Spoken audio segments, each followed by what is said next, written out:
Shalom, I'm Ezri Tubi from Boomerang, and today we want to find out what was wrong with the conviction of Sergeant Azaria. Coming up.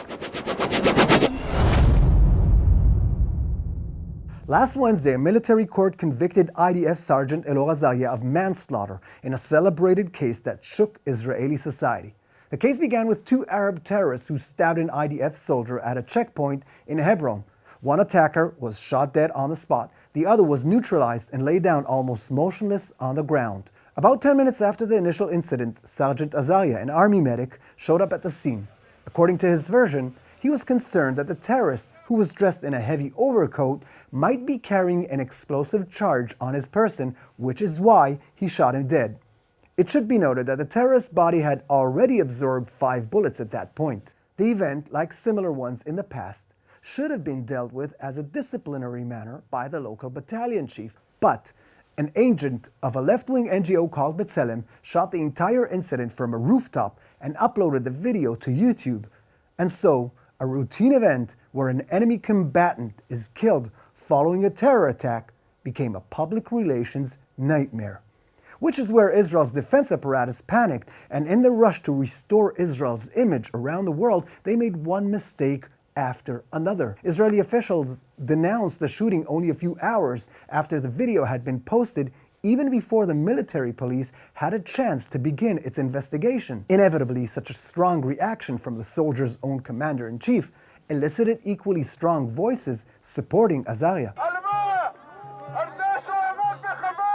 And so, an episode that should have been dealt with locally and internally became an international scandal. Israeli soldier accused of unlawfully killing an injured Palestinian man. So, for starters, it's troubling to realize that an anti-Israeli organization employing agents to track down and trap IDF soldiers in action manages to influence the Israeli government's reaction.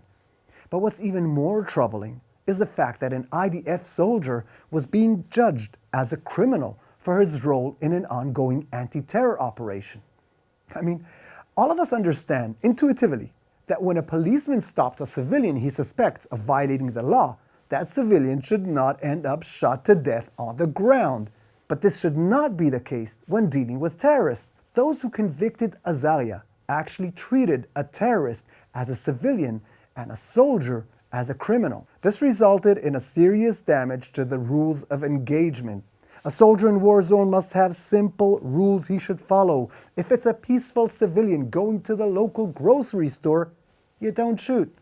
If it's a terrorist with a knife,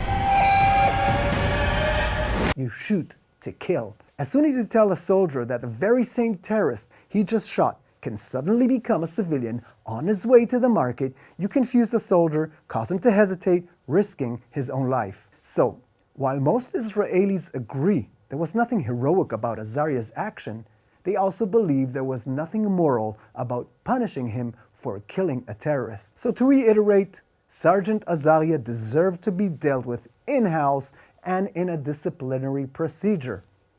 And the terrorist, he deserved to die.